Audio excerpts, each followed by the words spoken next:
ಆದರೆ ಇವತ್ತು ಸಿನಿಮಾ ನೋಡೋರು ಕಡಿಮೆ ಆಗಿದೆ ಸಂಖ್ಯೆ. Because of the T V ಮಾಧ್ಯಮದಲ್ಲಾಗಲಿ OTT ಪ್ಲಾಟ್ಫಾರ್ಮ್ ಆಗಲಿ. ಈಗ ನಮ್ಮ ಕನ್ನಡ ಸಿನಿಮಾಗಳು ಬರ್ತಾ ಏನಾಗಿದೆ, ನಮ್ಮ ಹೀರೋಗಳು ಕೂಡ ಸಿನಿಮಾಗಳು ಜಾಸ್ತಿ ಮಾಡ್ತಾ ಇಲ್ಲ. ಚಿತ್ರರಂಗದ ಮಾರುಕಟ್ಟೆ ಜೈ ಕುಸಿತಾ ಇದೆ. ಪರಭಾಷೆ ಚಿತ್ರಗಳು ಬಂದು ಇಲ್ಲಿ ಡಾಮಿನೇಟ್ ಮಾಡ್ತಾ ಇದ್ದಾರೆ.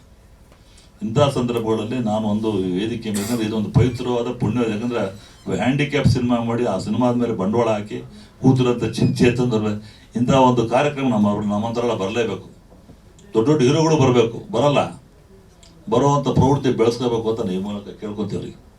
ದೊಡ್ಡ ಬರಲಿ, ತಪ್ಪೇನೆ. ನೋಡಿ, ಯಾರು ನಮ್ಮ ವೆಂಕಟೇಶ್ ಇಲ್ಲೇ ಇದ್ದಾರೆ, ಪದ್ಮಶ್ರೀ ಅವಾರ್ಡ್. ಸ್ವಲ್ಪ ನಿಂತ್ಕೊಂಡು ಕೈ ಮಾಡಿ ಸರ್. ಅವರು ನಮ್ಮ ಪದ್ಮಶ್ರೀ ಅವಾರ್ಡ್ ಸಿಕ್ಕಿದ್ದಾರೆ ಪ್ಯಾರಾ ಒಲಿಂಪಿಕ್ನಲ್ಲಿ. ಇದು 9 ಇಂಟರ್ನ್ಯಾಷನಲ್ ಅವಾರ್ಡ್ ತೊಗೊಂಡಿದ್ದಾರೆ, 21 ನ್ಯಾಷನಲ್ ಅವಾರ್ಡ್ ತೊಗೊಂಡಿದೆ ಅಂತ ಹೇಳ್ತಾರೆ. ಅಂದರೆ ನಾವೆಲ್ಲ ಏನು ಮಾಡಬೇಕು ಅನ್ನೋದು ಹೇಳಿ ನಮ್ಮ ಕೈಕಾಲು ಇಟ್ಟಿದ್ದೀವಿ. ಕೆಲವು ನಡೆಯೋಕ್ಕೆ ಸುತ್ತಾಗ್ಬಿಡ್ತೀವಿ. 21 state awards and 9 international award. ಅಂದರೆ it's not a joke. Dancer, fight, acting, karate. ನಾನು ಕರಾಟೆ ಸಿನಿಮಾದ ಗಂಧ, ಯಾವುದು ಗಂಧ ಬೇಕಾಗಿದ್ದಾರೆ, ಅದೃಷ್ಟ ಬೇಕು, ಭಗವಂತನ ಇಚ್ಛೆ, ತಂದೆ ತಾಯಿಗಳ ಆಶೀರ್ವಾದ ನಿಮಗೆಲ್ಲ ಇದ್ದರೆ ಎಲ್ಲದು ಒಳ್ಳೇದಾಗತ್ತೆ ಅಂತ ನನ್ನ ಅನಿಸಿಕೆ, ನನ್ನ ಎಕ್ಸ್ಪೀರಿಯೆನ್ಸು. ಈಗ ನನಗೆ ಅಂದರೆ ಆಯ್ತು ಸುರೇಶನ ಕತೆ ಮುಗಿತು, ಇನ್ನೂ ಸತ್ತೋಗ್ಬಿಡ್ತಾ ಅಂದ್ಬಿಟ್ರು. ಬಹುಶಃ ಎಲ್ಲ ಮಾಧ್ಯಮರು ಗೊತ್ತಿದೆ. ಚೆಲುವೆ ನಿನ್ನೆ ನೋಡಲು 7 ಸಿನಿಮಾ ಮಾಡಿದೆ. 7 ಅದ್ಭುತಗಳ ಸಿನಿಮಾ ಮಾಡಿದಾಗ 8ನೇ ಅದ್ಭುತ ನಮ್ಮ ಮುಗಿದ ಕತೆ ಅಂದರು. ಕತೆ ಮುಗಿಸೋಕೆ ತಾಗ್ಸೋಕೆ ಯಾರಪ್ಪ, ಭಗವಂತ ಮಾಡಬೇಕು. ಭಗವಂತನ ಇಚ್ಛೆ ಇದ್ದರೆ ಕತೆ ಮುಗಿದ್ರೆ ಆಗಲ್ಲ. ಅದಾದಮೇಲೆ ವಾಣಿಜ್ಯ ಮಂಡಳಿ ಅಧ್ಯಕ್ಷನೇ ಆಗ್ಬಿಟ್ಟೆ.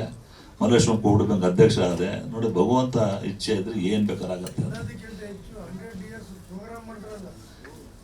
ಬ್ಯಾಂಗ್ಳೂರು ಮೊನ್ನೆ 100 years ಪ್ರೋಗ್ರಾಮ್ ಮಾಡಿದೆ. ವಾಣಿಜ್ಯ ಮಂಡಳಿದು ಕೂಡ 90ನೇ ವರ್ಷದ ಫಂಕ್ಷನ್ ನಾನು ಮಾಡ್ತೀನಿ ಅಂತ ನಂಬಿಕೆ ಇದೆ ನನಗೆ. ಯಾವತ್ತು ಆಗೋದು ಎಂದು ಕೈ ಕಟ್ಟಿ ಕುಡಿದು ತುಂಬ ಚೆನ್ನಾಗಿ ಸಿದ್ದರಾಮಯ್ಯ ಅವರು ಮುಖ್ಯಮಂತ್ರಿಗಳು ಕೂಡ ಬಡ್ಜೆಟಲ್ಲಿ ಹೇಳಿದ್ರು. ನಮ್ಮ ನಾಗೇಂದ್ರ ಅವರು ನಂದು ಅದೇ ಪ್ರವೃತ್ತಿ. ಯಾವುದಕ್ಕೂ ಅಂಜದೆ ಅಳುಕದೆ 1000 ಜನ 1000 ಹೇಳಿ ನಮ್ಮ ಗುರಿ ಸಾಧನೆ ಮಾಡೋ ತನಕ ಯಾರು ಏನು ಅಂದ್ಕೊಳ್ಳಿ ಕೇರ್ ಮಾಡಬಾರ್ದು. ಅವನೊಬ್ಬ ಲೋಫರ್ ಅಂತಾನೆ, ಅವ್ನು ಸರಿ ಇಲ್ಲ ಅಂತಾನೆ, ಅವನು ಡಿಫಾಲ್ಟರ್ ಅಂತಾರೆ, ಏನು ಬೇಕಾದ್ರೆ ಅಂದ್ಕೊಳ್ಳಿ ಬಿಡಿ.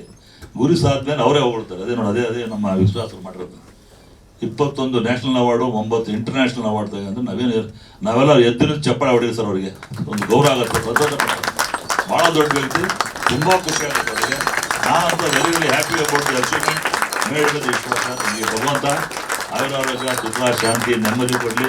ಈ ಸಿನಿಮಾ ಹಾಕಿದ ಬಂಡವಾಳ 10 ವರ್ಷ ದುಡ್ಡು ಬರಲಿ. ಇನ್ನು 10 ಹಲವಾರು ಸಿನಿಮಾ ಮಾಡೋ ಶಕ್ತಿ ಚೇತನರು ಕೊಡಲಿ. ರಾಜ್ಕುಮಾರ್ ಅವರ ಶ್ರಮ ನಿಜವಾಗ್ಲೂ ಭಾಳ ಖುಷಿ ಆಯಿತು.